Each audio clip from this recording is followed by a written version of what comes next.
3। नमस्कार दोस्तों, Swami Vivekananda coaching classes में आपका हार्दिक अभिनंदन है। तो आप जिस भी सब्जेक्ट की तैयारी कर रहे हैं उस सब्जेक्ट को आप बार बार रिवाइज करते रहें ताकि आप उस चीज़ों को भूलें नहीं। जितनी बार कोई भी वीडियो उसको आप 4-5 बार देखोगे तो भी आपको वो चीज़ लर्न हो जाएगी। और ध्यान रहे, जो चीज़ कठिन है आपको ज़्यादा लग रहा है भी ये डीपली है या ऐसा है, तो अपने जिस चीज पर जितनी मेहनत करेंगे उसका जो रिजल्ट है वो उतना ही बेहतरीन आएगा। तो आपके लिए आज मैं शुरू करने जा रहा हूँ अपने जो शैली का चैप्टर चल रहा था उसी शैली को आगे बढ़ाते हुए अपनी करने जा रहे हैं दोस्तों हाड़ौती स्कूल के अंदर हाड़ौती शैली, या इसी को बोलते हैं कोटा शैली। तो दोस्तों अपने देखिएगा, ये हमारा जो हाड़ौती स्कूल है, तीन जो स्कूलों के जो 4 पोर्शन है हमारे पास में, जिनमें मेवाड़ स्कूल कंप्लीट हो गया, मारवाड़ स्कूल कंप्लीट हो गया और उसके बाद में अभी जो हाड़ौती स्कूल है वो चल रहा है दोस्तों। तो हाड़ौती स्कूल के अंदर है कोटा बूंदी, ये है तो कोटा शैली अपने पढ़ेंगे। तो सबसे पहले तो हमें ये देखना है भी उस शैली का प्रारंभ करता कौन है। एक शेड्यूल ही ऐसा बनाना है हमने जिससे पता चलता रहे कि इसका जो स्वर्णकाल किसके समय था, इसका प्रारंभ है वो किसके समय था, इसके प्रमुख वृक्ष है या पक्षी कौन थे, इसके जो प्रमुख रंग है वो कौन से थे। तो इनके क्या है, अपने एक चार्ट बना लिया तो चार्ट के अकॉर्डिंग सभी का अपने याद रह जाता है। मेवाड़ है वहां का जो शासक कौन था, मारवाड़ का स्वर्णकाल किसके समय को कहा जाता है, चावड़ शैली का स्वर्णकाल किसके समय को कहा जाता है। तो इसी प्रकार है जो अपने क्रम वाइज चलता रहता है। तो अपने दोस्तों में जो वीडियो के अंदर प्रश्न पूछता रहता हूं उनके अंदर मुकेश और सुमन के द्वारा उनकी रिप्लाई दी गई बहुत अच्छी तरह से। तो मैं भी आपसे भी कहता हूं कि आप भी इन प्रश्नों की रिप्लाई दोगे और पूरे डिटेल में लिखोगे, तो लिखने के बाद में आप उन प्रश्नों को कभी भूलोगे नहीं। तो आप चैनल को लाइक व जो सब्सक्राइब जरूर करें ताकि आपको और अपनों को ज्यादा से ज्यादा बेनिफिट मिले। तो अब शुरू करने जा रहे हैं दोस्तों अपने हाड़ौती स्कूल। तो हाड़ौती स्कूल जो कोटा शैली के अंदर आता है या कोटा शैली भी बोलते हैं इसको, तो इसका जो प्रारंभ है दोस्तों वो किसके समय को माना जाता है, तो वो प्रारंभ माना जाता है राम सिंह के समय। जो हाड़ौती स्कूल है या कोटा शैली है वो किसके समय, राम सिंह के समय। आपको पता है कि रावण का मंदिर कहाँ है, तो कैथून कोटा के अंदर है। रावण का मंदिर कहाँ है, कैथून कोटा के अंदर है। तो रावण है तो वहां पर राम का तो आपको पता ही है, जाएंगे राम। तो आप समझो कोटा शैली का प्रारंभ किसके शासन काल में शुरू हुआ, तो राम सिंह के शासन काल में शुरू हुआ था। किसके शासन काल में, तो राम सिंह के शासन काल में। अब दोस्तों अपने बात करते हैं कि वल्लभ जो संप्रदाय है उस वल्लभ संप्रदाय का सर्वाधिक प्रभाव, वल्लभ संप्रदाय का सर्वाधिक प्रभाव कौन सी शैली पर पड़ा, तो कोटा शैली पर पड़ा। कोटा शैली पर है जो वल्लभ संप्रदाय का प्रभाव पड़ा और पूर्ण रूप से पड़ा, पूरा प्रभाव पड़ा था। कैसे पड़ा था, क्योंकि कोटा शैली का जो महाराव भीम सिंह है, इस भीम सिंह के समय वल्लभ शैली पर जो प्रभाव पड़ा था। क्यों पड़ा था, क्योंकि जो भीम सिंह है वो कृष्ण जी का भक्त था। किसका भक्त था, कृष्ण भक्त था दोस्तों। और कृष्ण भक्त होने के कारण ये जो चित्र चित्रित करवाता था उसमें भगवान कृष्ण की लीलाओं के भी चित्र चित्रित करवाएगा। तो अपने कह सकते हैं कि जो भीम सिंह है, देखिएगा वल्लभ संप्रदाय याद रखने के लिए अपने कि वल्लभ संप्रदाय है, सिर्फ याद रखने के लिए मैं आपको बता रहा हूं, जो भगवान कृष्ण से संबंधित है। और भगवान कृष्ण का जो संबंध है वो पांडवों में भीम से भी होगा, क्योंकि अगर युधिष्ठिर से अर्जुन से संबंध है तो भीम से भी संबंध होगा। तो आप याद रख सकते हो कोटा की कैथून में रावण का मंदिर है तो कोटा शैली का प्रारंभ राम सिंह के समय हुआ और वल्लभ संप्रदाय का प्रभाव पूर्ण रूप से पड़ा किसके समय, वल्लभ तो भगवान कृष्ण से संबंधित है तो वहां रावण भीम सिंह है। तो कृष्ण भगवान भीम से भी संबंधित है पांडवों के, तो भीम सिंह है, आप याद रख सकते हैं। और प्रभाव है वो पूर्ण रूप से क्यों पड़ा था, क्योंकि भीम सिंह है दोस्तों वो कृष्ण जी का भगत हुआ करता था और उसने अपने जो समय में चित्र चित्रित करवाए दोस्तों, उन चित्रों के अंदर क्या किया, भगवान कृष्ण के लीलाओं से संबंधित चित्रों का चित्रांकन करवाया था। अब अपने बात करते हैं कोटा शैली के स्वर्ण काल की। कोटा शैली का जो स्वर्ण काल है दोस्तों, उनके बारे में बात करें तो कोटा शैली के स्वर्ण काल उमेद सिंह को कहा जाता है। किसको कहा जाता है? उमेद सिंह को। कोटा के जो उमेद सिंह है उन्हीं के शासन काल को कोटा शैली का क्या कहा जाता है? स्वर्ण काल कहा जाता है। कोटा शैली का स्वर्ण काल तो किसके समय को कहा जाएगा? महारावल उमेद सिंह के समय को कहा जाता है। रावण की वजह से राम ने प्रारंभ कर दिया और भगवान कृष्ण की वजह से वल्लभ संप्रदाय का प्रभाव पड़ा। किसके समय? भीम सिंह के समय। कोटा शैली का स्वर्ण काल महारावल उमेद सिंह के समय।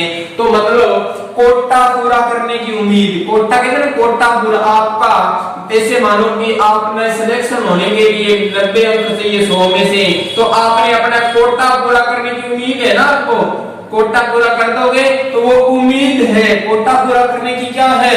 उम्मीद। तो वो उम्मीद अगर आपने पूरी कर दी तो आपका वो स्वर्णकाल ही हो जाएगा, आपको नौकरी मिल जाएगी, तो वो स्वर्णकाल कहलाएगा। तो उम्मीद है स्वर्णकाल किसकी? कोटा की। तो आप याद रख सकते हो कोटा शैली का स्वर्णकाल महारावल उमेद सिंह के समय को कहा जाता है।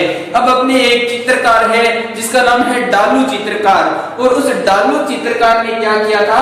1768 ईस्वी है दोस्तों, 1768 में जो डालू चित्रकार था उसके द्वारा रागमाला चित्रकला का एक सेट तैयार किया गया, बहुत बड़ा सेट तैयार किया गया था। और इसी रागमाला का जो सेट है ना, जो आपको ये नाम दिखाई दे रहा है, ये सेट साथ में अगर नाम होना चाहिए तो पूछा जा सकता है कि कोटा शैली के अंदर रागमाला सेट के चित्रकार कौन है? तो डालू चित्रकार है दोस्तों। और ये इसलिए प्रसिद्ध है रागमाला सेट क्योंकि इस समय जो रागमाला सेट है वो कोटा शैली का सबसे बड़ा सेट है। कोटा जो शैली है उसका सबसे बड़ा सेट अगर कोई है तो रागमाला सेट है, ये ध्यान रखना। और रागमाला सेट कौन से चित्रकार द्वारा चित्रित है? डालू द्वारा। कौन से चित्रकार? डालू द्वारा चित्रित है। अब बात करते हैं अपने शत्रुसाल की। जो रावल शत्रुसाल हुआ है या शत्रुसाल बोलते हैं, शत्रुसाल के समय क्या हुआ?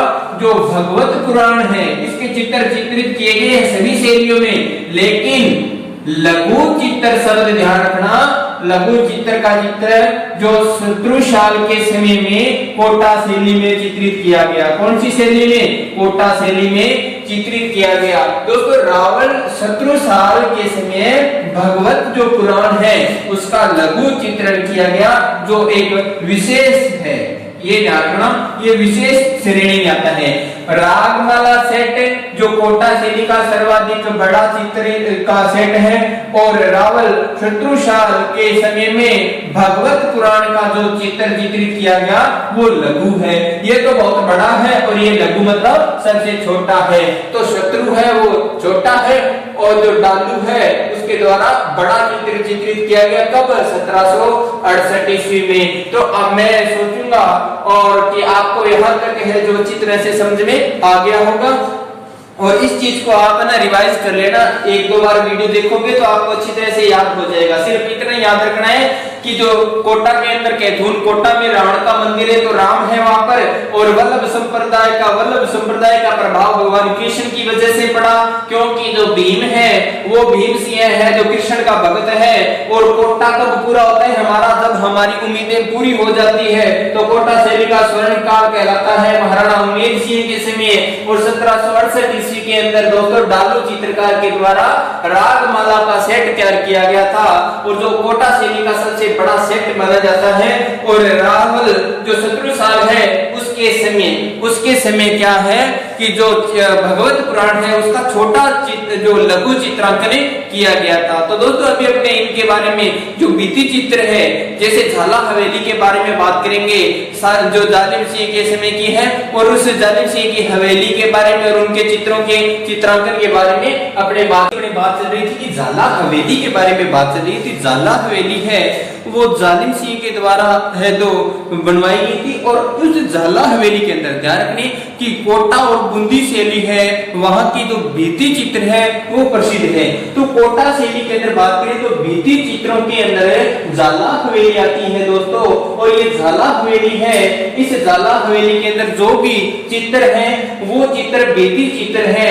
और इन चित्रों के अंदर अगर बात करें जो हवेली है वो प्रसिद्ध है। कोटा हवेली किसके लिए प्रसिद्ध है? जाला हवेली भित्ति चित्रों के लिए। और जाला हवेली के अंदर किस प्रकार के चित्र हैं? आखेट के चित्र हैं। किसके चित्र हैं? आखेट के चित्र मिलते हैं हमें। और आखेट का जो चित्र है दोस्तों वो किसके समय चित्रित किया गया है? तो ध्यान को, जाला हवेली किसके समय बनवाई गई थी? तो झाला जालिम सिंह के समय तो ये झाला हवेली बनवाई। और इसके अंदर जो चित्र हैं वो किसके हैं? भित्ति चित्र वो है दोस्तों आखेट के मिलते हैं। आखेट के जो चित्र है वो कहाँ मिलते हैं?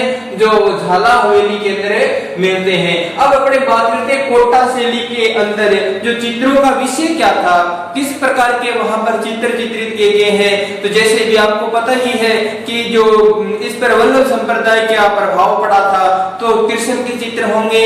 और इस प्रकार अपने जो रागमाला के रीत के बारे में तो पढ़ ही गया है कि जो रागमाला का सेट है डालू के द्वारा तैयार किया गया है। तो इस प्रकार आपने ये चीजें पढ़नी है जरूर। तो अपने बात करते हैं कोटा शैली के प्रमुख चित्र कौन से हैं। कोटा शैली के दोस्तों प्रमुख चित्रों की बात करें तो आपने देखना है जो भीम था, भीम सिंह है, उस भीम सिंह के समय जो वल्लभ संप्रदाय का प्रभाव पड़ा तो आपको याद आ जाएगा कि कृष्ण लीला का चित्र तो कहां पर है? कोटा शैली का है। हालांकि कोटा शैली के अंदर कोटा शैली है, मारवाड़ शैली है और मेवाड़ शैली है।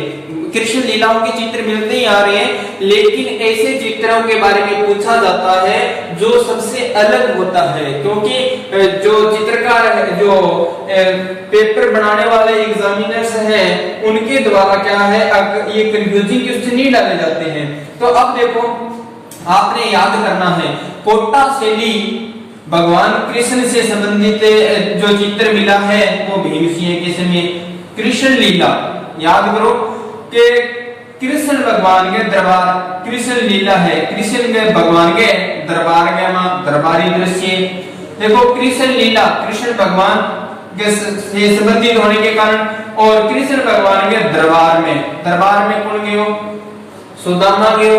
याद रखो कोटो पूर्ण करने हो क्योंकि वो गरीब और सुदामा, तो आप वो कोटो पूरा करने खातिर किए दरबार में गयो, वो गयो आपके मित्र कृष्ण के दरबार में। तो कृष्ण लीला के बाद में के याद रखोगा दरबारी दृश्य। अब वो दरबार में गए तो अरे द्वार पालो, तो द्वार पालो के अगर माने तो यहाँ पर दरबारी दृश्य दिखाया गया कृष्ण के दरबार में। आपने उस सॉन्ग के साथ में दिमाग में लगाओ कि जो कृष्ण लीला है उसके बाद में जो दरबार के दृश्य है तो वहां पर जैसे सुदामा गया तो दरबार के दृश्य थे। तो दरबारियों को कहते हैं अरे द्वार पालो, तो द्वार का दर्शन हो गया या दृश्य हो गया। और उसके बाद में जो सुदामा है वो अंदर गया तो न तो नहाया हुआ था न अच्छे कपड़े पहने हुए थे। तो इस प्रकार क्या है वहां पर सारे इकट्ठे हो गए, मतलब जुलूस निकल गया। तो आप समझो कि कृष्ण भगवान के दरबार में कौन गया? सुदामा गया। तो दरबारी दृश्य और उसको देखकर क्या निकल गया? जुलूस निकल गया। और यहाँ पर कौन से चित्र मिलते हैं? 12 मासा चित्र मिलते हैं। 12 मासा का मतलब 12 मासा मोसा जी नहीं है, 12 मासी होती है ना जैसे 12 महीनों के लिए। इसी प्रकार जो 12 महीने होते हैं उन 12 महीनों की जो ऋतुएं हैं उनका वर्णन है 12 मासा कहलाता है। आपका तो देखो याद करना है, अपन याद करना मतलब है कृष्ण के दरबार के मां जब सुदामो गयो तो बड़े जुलूस निकलियो तो बेर बिने कृष्ण भगवान 12 माह तक रखो और के गयो बिन युद्ध करनो और शिकार करनो सिखायो। युद्ध में शिकार करनो सिखा दियो किने सुदामा ने सिखा दियो। और सुदामो क्यों देख सीखियो? रानियों। तो यहाँ याद रखो तो रानियों से। और कोटा शैली एकमात्र ऐसी शैली है कि इनमें रानियों या आपने कह सकते नारियों अन्य भी शिकार करते दिखाया गया है। क्या दिखाया गया है? शिकार करते हुए। आ चीज एक विशेष है, शिकार करते हुए दिखाया गया है। आ चीज आपका नोट करनी है दोस्तों। अब देखो एक बार के दिमाग में लगाओ, कृष्ण के दरबार में सुदामा गयो दरबार में, तो दरबार का दृश्य हो गया और सुदामा देखे जुलूस निकल गयो, तो जुलूस निकल गयो तो भगवान कृष्ण आया और मैंने गले लगायो और 12 माह तक मैंने रखो और मैंने क्यों भी देखी मारा रानियां और जो नारियां दोनों मान के चलो रानियां और या नारियां जो शिकार के लड़ जावे, तो तुम भी शिकार और युद्ध के ऊपर तैयारी करेंगे, तो युद्ध का शिकार का चित्र भी है। अब क्या हो, बेटी की विदाई का चित्र, ये इंपॉर्टेंट है, ध्यान रखना। बेटी की विदाई का चित्र कोटा में मिलता है आपको, कोटा शैली है उसमें बेटी की विदाई का चित्र मिलता है। तो देखो बेटी की विदाई को याद रखना है, तो भगवान कृष्ण ने जब सुदामा के सारे गले लाके मिलिया तो सुदामा ये रोयो जाने बेटी विदाई विदा हुए ने बीतरिया रोयो, जब वो याद राख को थे भी बेटी की विदाई का चित्र कहां है, तो भगवान कृष्ण के साथ में सुदामा को जोड़ो और ऐसे सोचो कि भगवान कृष्ण है वो सुदामा को गले लगा के गले लगा रखा है, तो सुदामा रो रहा है, अपने आंसू बहा रहा है। तो अब तो वो आपने पूरा गाना सुनोगे तो अपने आप ही आपके दिमाग में आ जाएगी भी सारी बात है ना, वो उसमें बिल्कुल सेट हो रही है। तो बेटी की विदाई का जो चित्र है वो कोटा शैली में है।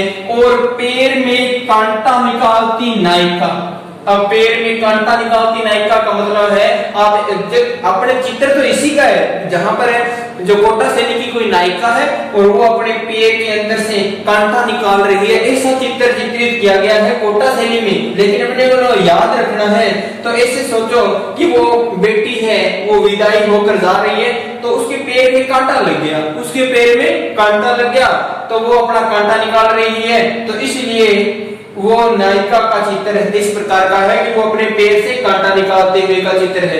अब देखो कांटो ये अपनी हवेली में लाग जाए या कोई, तो एक कांटो लागे दोस्तों ये मान के चलो जंगल में क्या है शेर, तो अटे आप ये केस कहां अटे शेर है बिंग बार के वे इस शैलीमा के दहाड़ते हुए शेर का चित्र भी मिलता है। ये भी आप नोट कर लेना कि दहाड़ते हुए शेर को चित्र घटे तो कोटा शैलीमा है। अब शेर दहाड़े तो यह समझ जब बादल उमट गया है तो बादल उमटे या बादल उमट गया है बी प्रकार का भी चित्र है मिले। उमटते हुए बादलों के चित्र भी कहां मिलते हैं कोटा शैली में। मैं सोच रहा हूं कि आपको यहां तक ऐसा समझ में आ गया होगा। अब देखो नारी का चित्र की आप बात करें तो अहद की कोटा शैली में नारी है, बात कोटा में छोटा ही है, तो आपका इसका कद है वो क्या है कद छोटो है, नारी का कद छोटा है, कोटा है नारी का कद छोटा है, कोटा का है तो नारी का कद छोटा है। और नारी है उसकी जो नयन है, वो नयन समझ रहे ना, नयन है वो कौन से है मृग है, मृग नयनी है, मृग नयनी या जो मृग लोचन बोलते हैं, मृग लोचन लिख लेना आप या मृग नयनी लिख लेना। तो नारी के चित्र है कद तो छोटा ठिगणी की है बा कोटा शैली में और बंगी आंख है बा हिरण के समान या मृग के समान है। अब चित्रकार है दोस्तों कोटा शैली का कोई ज्यादा बड़ा तो है कोई नहीं, रघुनाथ है, गोविंद राम है, डालू है, लच्छी राम है और नूर मोहम्मद है। अब क्या हुआ है सारे राम की कहानी चलने लगी है सर यशोदा कृष्ण के बारे में ये पढ़े, हालांकि दिमाग में ना रखियो इस करके क्योंकि ना द्वारा शैली में सारों ज्यादा कृष्ण शैली जुड़ेड़ी है। आपका सिर्फ याद करने को एक फार्मूला बनाए, बाकी कोटा शैली के अंदर हिस्सों तो की होनी सिर्फ याद रखना कृष्ण लीला एक है, बाकी दरबार का दृश्य जुलूस 12 मासा युद्ध और शिकार के चित्र, बेटी की विदाई का चित्र और एक और ध्यान रखियो बेटी के जो लड़की है उसके हाथ और पैरों पर मेहंदी का चित्र कौन सी शैली का है ये आप कमेंट बॉक्स में जरूर आंसर भेजोगे आप। और पैर में कांटा निकालती हुई नायिका का चित्र और दहाड़ते हुए शेर का चित्र है तो कोटा शैली का है। और यहाँ पर नारी है कोटा है, कद उनका छोटा है, नैन है वो मृग लोचनी है। चित्रकार कौन से हैं रघुनाथ है, गोविंद राम है, डालू है, लच्छी राम है और नूर मोहम्मद है। कलाकार है याद करो हमें रघु गोविंद के घरे जावे, रघु है गोविंद के घरे जावे डोलू लेके के मैंने लच्छी गाल दे, रघु है वो गोविंद के घर जावे, डोलू ले गए कि मैंने लस्सी डाल दे, लस्सी अच्छा बोला बा, लस्सी डाल दे। तो वो कह भी लस्सी है वो आज नूर ले गयो, कौन ले गयो, नूर ले गयो। ठीक है, तो ये याद रखियो कि रघु किंगे ले गयो, गोविंद के ले गए डोलू, क्या करते रहे लस्सी जानने और जो लस्सी जानने और लस्सी ले गयो नूर मोहम्मद ले गयो। ठीक है, वो एक अलग हो गयो, नहीं वो मुसलमान हो गयो, बाकी रघुनाथ गोविंद राम डालू लच्छी राम ए तो हिंदू हो गया, और वो एक अलग हो गया, तो मतलब लस्सी ले गयो। तो आप यहाँ याद रखना, रघु किंगे करे गयो, गोविंद के ले गए, डोलू ले गए, और के मांगे बने लस्सी या था बोला का तो लच्छी राम, और ले गयो नूर मोहम्मद ले गयो। तो ठीक है, इन चीजों आप इन चीजें सारी याद कर सको, आपको याद हो गया। अब देखो थोड़ी सी बात आ देख लो कि जो कोटा शैली है, ये कोटा शैली के अंदर जगह प्रमुख अब बात करें कोटा देखो शैली है दोस्तों, इन अंदर मेन चीज तो याद रखो। अगर वृक्ष की बात करें आप तो वृक्ष है खजूर, खजूर को वृक्ष है। और अगर बात करें आप जो वृक्ष से बात पशु की बात करें, पशु किस है तो पशु है तो दौड़ते हुए शेर का चित्र है, तो ये समझ लो भी शेर ही है, पशु किस है शेर है। तो ये चीज देखो याद रखनी पड़ेगी थाने, तो जब पशु हो गयो और वृक्ष हो गयो। और अगर देखो आज की कोटा शैली है, ये कोटा शैली में खजूर तो वृक्ष है और पशु है जो शेर हो गयो। और एक आप और लिखा पक्षी, लिखा विपक्षी है सारा ज्यादा की चित्रित है, तो पक्षी की बात करें तो बतख है। और ध्यान रखो आप किशनगढ़ शैली भी बतख का चित्र चित्रित करे हुए है, तो अजमेर शैली में भी है, क्योंकि पुष्कर झील है, जैसे कोई झील है पास में तो वहां पर आपको बतख का चित्र तो जरूर मिलेगा, तालाब के चित्र मिलेंगे। और जो इस प्रकार है जो अपनी कोटा शैली है वो कंप्लीट हो रही है। और ध्यान रखना कोटा संग्रहालय दोस्तों, और ध्यान रखिए कोटा जो संग्रहालय है, इस कोटा संग्रहालय ना ये कोटा के अंदर ही है, कोटा संग्रहालय कहां पर है, कोटा के अंदर ही है। और जैसे अपने आमेर के अंदर पढ़ के आए हैं, जो आमेर के अंदर क्या उसमें मारवाड़ शैली में पढ़ के आए हैं दोस्तों, ये मान प्रकाश पढ़ के आए हैं मेहरानगढ़ दुर्ग में। उसी प्रकार जैसलमेर के अंदर है जो दुर्लभ पुस्तकों का भंडार है वहां पर। तो इस प्रकार अपने जो संग्रहालय भी ना सारे एक दिन अपने सारे कंप्लीट कर लेंगे। तो यहाँ तक आपको सारा कंप्लीट याद हो गया होगा। तो अब अपने शुरू करने जा रहे हैं बूंदी शैली। कौन सी शैली, बूंदी शैली शुरू करने जा रहे हैं बूंदी शैली को। और बूंदी शैली के अंदर दोस्तों सबसे पहले बात करें तो हमारा क्रम वही रहेगा कि प्रारंभ किसके समय हुआ था और उसका स्वर्णकाल किसके समय था, सर्वाधिक चित्र है वो किसके समय चित्रित किए गए, हमें यही बात यही क्रम रखना है। तो बूंदी शैली की बात करें तो ये शैली का जन्म है दोस्तों, ये मुगल और मेवाड़ शैली के मिश्रण से हुआ है। जो मुगल शैली है और मेवाड़ शैली है, इन दोनों के मिश्रण से शैली कौन सी बनती है, बूंदी शैली का जो विकास हुआ है या जन्म हुआ है। और बूंदी शैली है इसका अगर प्रारंभ की बात करें या आरंभ की बात करें तो ये राव सुरजन सिंह के समय है जो प्रारंभ हुई थी। बूंदी शैली पर मुगल और मेवाड़ शैली के मिश्रण से ये इसका जन्म हुआ है और प्रारंभ है वो राव सुरजन सिंह के समय हुआ और इसी के समय सर्वाधिक चित्रों का चित्रांकन किया गया है। अब देखो याद करना था नहीं यहाँ भी बूंदी है बूंदी गटू गटू आगे गटू मिलेड़ी है, मुगल और मेवाड़ बूंदी ले आया, मुगल और मेवाड़ चित्र बूंदी ले गया और सारों ज्यादा खा खा के सूझ गया, कई जना जन खा खा के हो गया सूझ गया। तो प्रारंभ है वो राव सुरजन के समय में आयो और अनखाई थोड़ी कोनी सर्वाधिक खाई। तो याद रखो दे सर्वाधिक जो चित्र है वो किसके समय चित्रित किए गए, तो राव जो सुरजन सिंह है उसके समय चित्रित किए गए। तो देखो मुगल और मेवाड़ शैली के मिश्रण से जन्म हो गया प्रारंभ। प्रारंभ है वो राव सुरजन सिंह के समय और क्योंकि इनके में सर्वाधिक चित्रों का चित्रांकन किया गया। अब जो राव सुरजन सिंह है इनके पुत्र बाद में हुए पोतर पोतो हो जिनके नाम रखो राव रतन सिंह। एक रावल रतन सिंह है वो मेवाड़ के अंदर है जो 1303 को जो साका अपने मानते हैं चित्तौड़गढ़ का प्रथम साका तो उसके अंदर था रावल रतन सिंह है, पद्मनी वाली कहानी है। लेकिन ये जो ध्यान रखना आप, बूंदी के अंदर राव सुरजन हो ज्यादा बूंदी खा के सूझ के रमणी करी मुगल और मेवाड़ शैली मिश्रित बनेड़ी है। और जो सर्वाधिक चित्र है वो राव सुरजन के समय इंग पोतो जगह नाम हो रतन सिंह। लेकिन अणी जो सारा ज्यादा प्रेम का चित्र बनवाया, प्रेम का चित्र बनवाया मतलब आपके प्रेमिका वियोग का चित्र हो गया, या जो भी ई प्रकार का चित्र जगह प्रेम ने दर्शावे ई टाइप का चित्र है बनाया कने राव रतन सिंह बनवाया। तो ये चित्र प्रेम का जगह चित्र हा बने मुगल बादशाह देखा जगह को नाम के हो जहांगीर हो, जगह को नाम हो जहांगीर। और अण जहांगीर है ये राव रतन सिंह ने एक पदवी दी या उपाधि दी जगह को नाम है बुलंद राय। बुलंद राय की उपाधि आज आपके पेपर में पूछी है। बुलंद राय की उपाधि है वो जहांगीर के द्वारा किस शासक को दी गई, तो राव रतन सिंह को दी गई है। उसकी जो विशेषता कौन कौन सी है, उन विशेषताओं के बारे में अगर पढ़े तो विशेषताएं हैं दोस्तों कि पशु पक्षियों के सर्वाधिक चित्र है। यहाँ पर बूंदी शैली है। अब इसमें बूंदी दाना है छोटा छोटा मैं अपनी ने डालना तो पशु पक्षियां डालना तो याद रख सको थे। तो बूंदी शैली है दोस्तों, इनमें सर्वाधिक चित्र है वो पशु पक्षियों के चित्र है।